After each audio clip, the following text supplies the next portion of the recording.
Hello students, आज फिर हम निवेश कर जमा इनपुट टैक्स क्रेडिट के बारे में ही आगे बात कर रहे हैं। पिछले वीडियो में हमने सेक्शन 16(1) निवेश कर जमा की योग्यता और 16(2) निवेश कर जमा की शर्तों के बारे में विस्तृत अध्ययन किया था। थोड़ा सा मैं आपको रिवाइज करा दूं तो जब योग्यता की बात करें तो 3 पॉइंट थे। रजिस्टर्ड डीलर होना चाहिए वो, उसके बाद में रजिस्टर्ड पर्सन होना चाहिए, पंजीकृत व्यक्ति होना चाहिए जिसको कि आईटीसी लेनी है।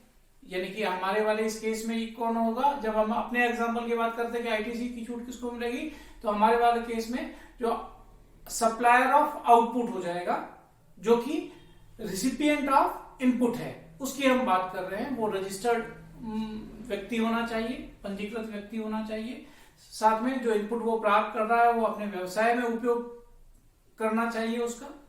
और जो तीसरी बात है, जो कि पूरा जीएसटी जो पोर्टल है उस पे इलेक्ट्रॉनिक क्रेडिट लेजर बनता है, इलेक्ट्रॉनिक क्रेडिट लेजर बनता है जिसमें कि निवेश कर जमा कितना उसका बाकी है वो डिटेल वहां पर उपलब्ध होती है, उसके अनुसार वो छूट लेता है। और दूसरी जो बात हमने 16(2) में पढ़ी थी वो थी उसकी शर्तें, जिसमें कुछ विशेष बात जो थी कि जो रिसिपिएंट ऑफ इनपुट है उसके पास में उचित दस्तावेज यानी कि बिल इनवॉइस होना चाहिए। किसके द्वारा जारी किया हुआ? जिसने उसको माल सप्लाई किया हुआ है, सप्लायर ऑफ इनपुट के द्वारा, है ना। सप्लायर ऑफ इनपुट जो कर रहा है उसके द्वारा जारी बिल इनवॉइस होना चाहिए। इसको वास्तव में माल प्राप्त हो गया होना चाहिए। ऐसे ही जो सप्लायर ऑफ इनपुट है उसने सरकार में कर जमा करा दिया होना चाहिए। सप्लायर ऑफ इनपुट है उसने अपने जो रिटर्न है GSTR-1 जो है उसने दाखिल कर दी हो उसमें, और 180 दिन में इसको भुगतान कर देना चाहिए। जो मशीनरी वाले केस में जो पूंजीगत सामग्री है अगर वो इनपुट के रूप में है तो उसके ऊपर जीएसटी के ऊपर उसको डेप्रिसिएशन नहीं मिलता है। और जो लास्ट लॉट ऑफ इनपुट है वो प्राप्त होने पर ही इनपुट कर जमा का लाभ वो ले सकता है। ये बातें हमने पिछले वीडियो में पढ़ी थी। आज हम थोड़ा सा आगे बढ़ रहे हैं। यद्यपि इनमें से 2-3 बातें पहले के शुरुआत के वीडियो में हमने कवर कर ली थी, वही वापस देख रहे हैं कि जो जीएसटी की रेट्स हैं वो 5%, 12%, 18% एंड 28% है। लेकिन इसके अलावा भी रेट है, जैसे कि शून्य कर वाली कुछ वस्तुएं हैं, जैसे कि सीरियल्स हैं, ग्रेन्स हैं, जैसे ग्रेन्स में वापस गेहूं हो गया, बाजरा हो गया। ऐसे काजल की स्टिक नहीं लेकिन काजल है, सैनिटरी नैपकिन्स हैं, ऐसी बहुत सारी वस्तुएं हैं जो 0 कर वाली हैं। ऐसे ही 0.25% भी जीएसटी की रेट है। किसके ऊपर? प्रेशियस स्टोन और सेमी प्रेशियस स्टोन्स के ऊपर 0.25% रेट है। ऐसे ही गोल्ड के ऊपर जो रेट है वो है 3%। तो इनके अलावा भी दरें हैं 0%, 0.25%, 3%, 5%। और ये जो 5, 12, 18 और 28% की जो दर है ये करीब 1300 गुड्स इसमें शामिल किए गए हैं और 500 सर्विसेज इसमें शामिल है। लगभग 1300 और 500 क्रमशः गुड्स और सर्विसेज शामिल है जिनके ऊपर ये दरें एप्लीकेबल हैं। बहुत सारी वस्तु ऐसी भी हो सकती है जो कि इनमें से किसी भी दर के अंदर अगर भी शामिल नहीं हुई है, परंतु बाद में उसको कर की रेंज में लाया जा सकता है। अगर हम 5% की बात करें, अगर हम कुछ 2-4 एग्जांपल ले लेते हैं, जैसे शक्कर, चाय मसाला, कोल, बायोगैस आदि, ये जो वस्तुएं हैं, माल है, इसके ऊपर 5% की दर है। ऐसे सेवाओं की बात करें जिनके ऊपर 5% है, तो जो टूर ऑपरेटर सर्विसेज हैं, जो प्रिंटिंग ऑफ न्यूज़पेपर के लिए सर्विस प्रोवाइड करते हैं, उनके ऊपर 5% की दर है। दूसरी दर है जो है 12%। जो गुड्स है कौन से जिनके ऊपर 12% लगती है, जैसे केचप हुआ, सॉस हुआ, प्लास्टिक के दाने जिनसे वापस प्लास्टिक के आइटम्स बनते हैं, प्रोसेस फूड हुआ, और नोटबुक हुआ, एक्सरसाइज बुक हुई, इनके ऊपर 12% है। ऐसे ही 12% की सेवाएं वो कौन सी हैं, जैसे कि एयर ट्रेवलिंग की जो सर्विस में एंगेज है वो 12% की जीएसटी उसके ऊपर लगती है। अस्थायी टेम्परेरी आईपी राइट्स जिसने लिए हुए हैं उसके ऊपर 12% की रेट लगती है। तो ऐसी कुछ सेवाएं हैं। ऐसे 18% वाली कौन सी वस्तुएं हैं जिनके ऊपर जीएसटी 18% से लगता है? तो जो काजल की पेंसिल, ध्यान रहे काजल जो है वो तो था 0% में, लेकिन काजल की अगर पेंसिल है तो वो यहाँ पर 18% में आ जाएगा। हैंड बैग्स हैं, बॉल बियरिंग्स हैं, ऐसे ही एल्युमिनियम फॉइल्स है, आपके हेयर ऑयल है, टूथपेस्ट है, जो हम दैनिक काम में लेते हैं वस्तुएं अलग, उनके ऊपर 18% की दरें हैं। सर्विसेज कौन सी हैं, सेवाएं कौन सी हैं जिनकी सप्लाई करने पर, पूर्ति करने पर जीएसटी लगता है 18% की दर से? तो ऐसी जो सप्लाई ऑफ वर्क कॉन्ट्रैक्ट है ना, कार्य का अनुबंध अगर कहीं पर है तो उसके ऊपर 18% लगता है। ये शायद अपन भी चुकाते हैं कि 100 रुपए से ऊपर का अगर मूवी टिकट है तो उसके ऊपर फिर 18% की जीएसटी रेट है। ऐसे ही एसी वाले रेस्टोरेंट में जो फूड और ड्रिंक हैं उनके ऊपर 18% टैक्स लगता है। तो ऐसे और भी बहुत सारी वस्तुएं और सेवाएं हैं जिनके ऊपर 18, ऐसे 28% वाली भी कुछ वस्तुएं हैं जैसे पान मसाला हुआ, टोबैको हुआ, पेंट्स हुआ, ऐसी बहुत सारी वस्तुएं हैं जिन पर 28% लगता है। सेवाओं की बात करें तो जैसे 5 स्टार होटल है और अगर वो एसी होटल है और वहां पर अगर फूड और ड्रिंक्स लिए जाते हैं तो ऐसी स्थिति में उसके ऊपर भी 28% है। मोटरसाइकिल, कार वस्तुएं हैं जिनके ऊपर 28% है। तो ये कुछ कर की दरें थी विभिन्न वस्तुओं के ऊपर। करीब 1300 से ज्यादा वस्तुएं इसमें शामिल हैं, 500 से ज्यादा सर्विसेज सेवाएं इसमें शामिल है जिनके ऊपर जीएसटी लगता है। ऐसे ये कौन कौन से होते हैं? तो जो बात करें अपन इंटर स्टेट सेल्स होती है, जैसे कि राजस्थान से हरियाणा को माल बेचा गया या सेवाएं दी गई वहां पर, तो ऐसी स्थिति में ये आईजीएसटी इस पे लगेगा। इंटर स्टेट सेल्स के ऊपर आईजीएसटी लगता है।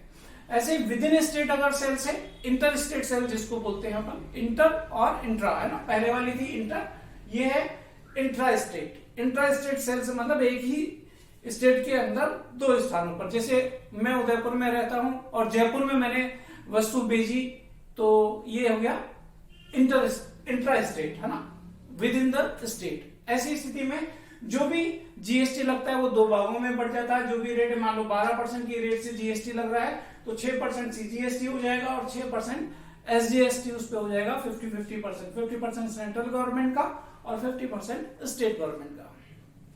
अब अगर ये विक्रय जो किया जा रहा है वो चंडीगढ़ का चंडीगढ़ में ही किया जा रहा है तो चंडीगढ़ यूनियन टेरिटरी है, तो ऐसी स्थिति में कौन सा लगेगा? UT GST, union territory GST वाला टैक्स लगेगा, जिसमें सीजीएसटी और यूटी जीएसटी वापस आधा आधा हो जाएगा। तो इस प्रकार से ये कर लगते हैं। सेट ऑफ आईटीसी कैसे होता है? तो जैसे अपने पिछले वीडियो में समझा है, इलेक्ट्रॉनिक क्रेडिट लेजर होती है जीएसटी पोर्टल के ऊपर, उसमें ओपनिंग बैलेंस कितना अवेलेबल ऑफ आईटीसी है, किस अलग अलग आईजीएसटी का, सीजीएसटी का, एसजीएसटी का, यूटी जीएसटी का किस प्रकार का उसमें अवेलेबल है। तो अब जब सप्लायर जो रिसिपिएंट ऑफ इनपुट है वो सप्लाई ऑफ आउटपुट कर रहा है, सप्लायर ऑफ आउटपुट बन गया है, तो आउटपुट के ऊपर तो वो टैक्स को कलेक्ट करेगा और इनपुट के ऊपर उसने टैक्स चुकाया है। तो जो चुकाया है वो निर्धारित शर्तों की पूर्ति करने पर अब वो उसका इस्तेमाल कर सकता है, उसका उपयोग कर सकता है, आउटपुट टैक्स में से सेट ऑफ कर सकता है। ऐसे आउटपुट टैक्स जो भी बन रहा है उसका, अगर वो आईजीएसटी है तो आईजीएसटी में, और अगर वो सीजीएसटी और एसजीएसटी में है तो इन दोनों में, अगर वो सीजीएसटी और इसमें है तो इन दोनों में, अगर वो केवल आईजीएसटी है तो इसमें से, और आईटीसी जो अवेलेबल है उसके इलेक्ट्रॉनिक लेजर के ऊपर जीएसटी पोर्टल पर, वो इस पे सेट ऑफ ऐसे कर सकता है और रिमेनिंग जो है उसको चुकाना पड़ेगा, सरकार को उसको नकद में चुकाना पड़ जाएगा। तो ये कुछ विशेष बातें आईटीसी के संदर्भ में अपने को ध्यान में रखनी पड़ेगी कि सेट ऑफ अगर करना है आईटीसी का तो क्या उसकी योग्यता है, क्या उसकी शर्तें हैं, कौन सी रेट से है, किस प्रकार का टैक्स है उसमें जीएसटी का सेट ऑफ का तरीका क्या होगा। फिर अपन आगे आज मूल टॉपिक जो है अपना वो है वो ये आईटीसी उपयोग करने का तरीका, manner of utilization of input credit tax credit ITC. तो घटाया तो ये ऐसे ही जाता है, सेट ऑफ ऐसे ही मिलेगा उसको। ये अपन एग्जांपल जो नॉर्मली लेते हैं, जैसे कि मैं एक एग्जांपल ले लूं, एबी लिमिटेड है, वो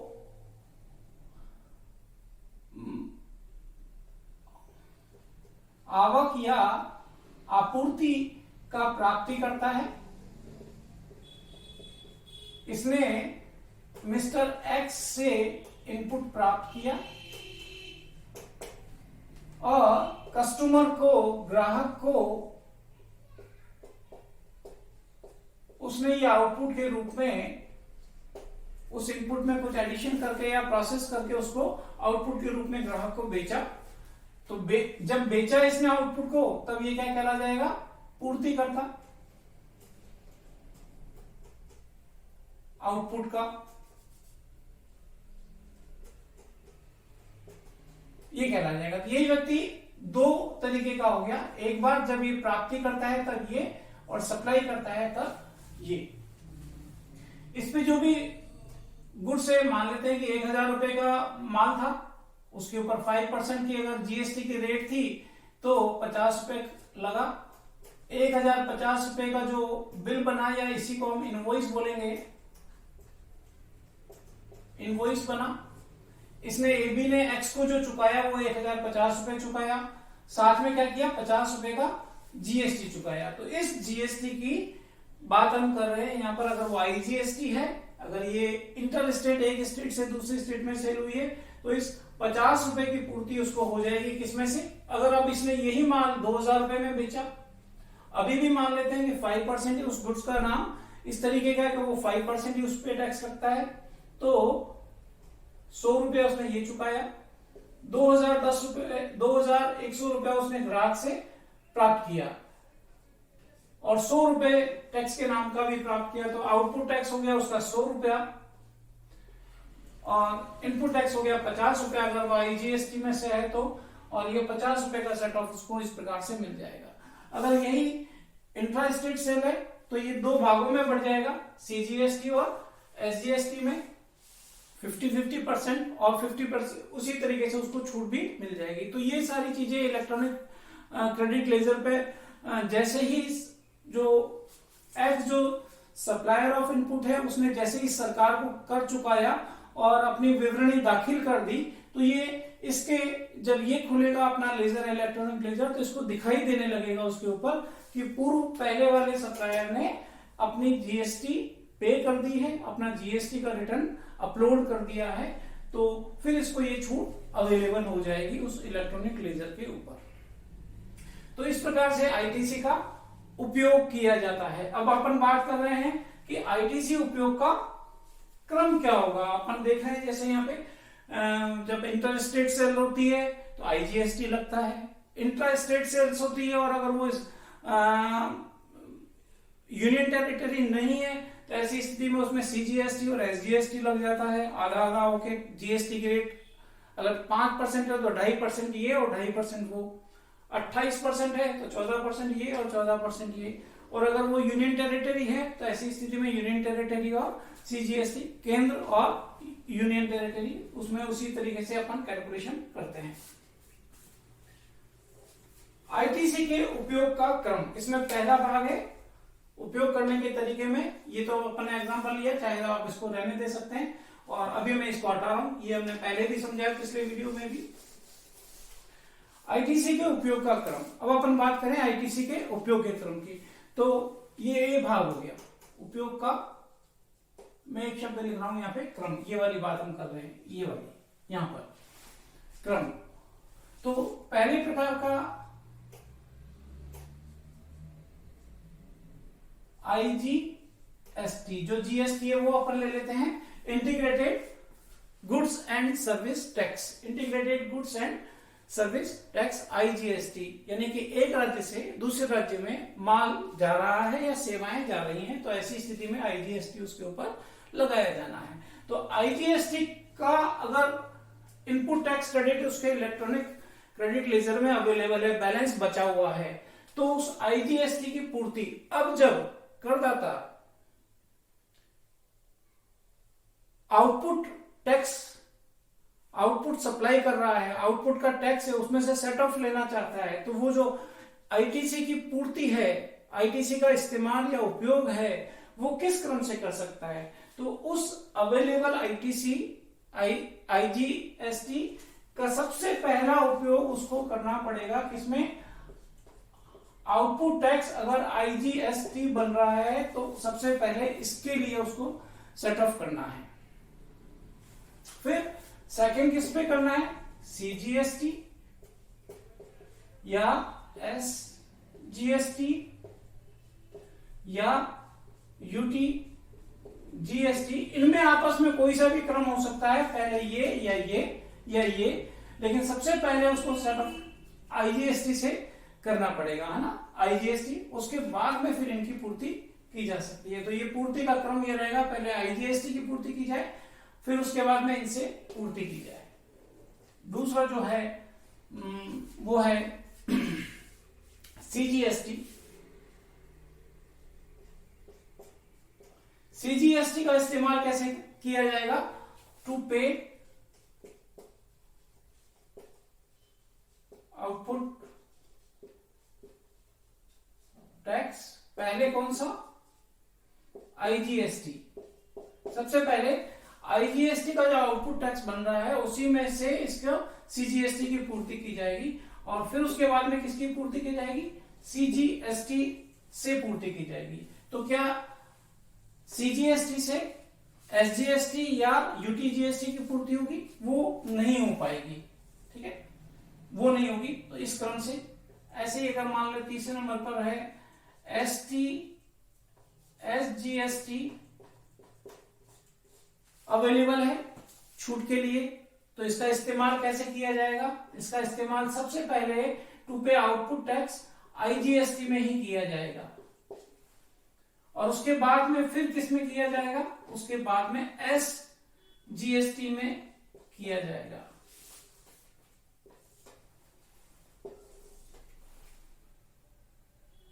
यानी कि एसजीएसटी की पूर्ति एसजीएसटी के टैक्स के लिए की जा सकती है, लेकिन यहां पर सीजीएसटी के लिए नहीं, यूटीजीएसटी के लिए नहीं हो सकती। ऐसे ही फोर्थ नंबर की बात करें तो यूटीजीएसटी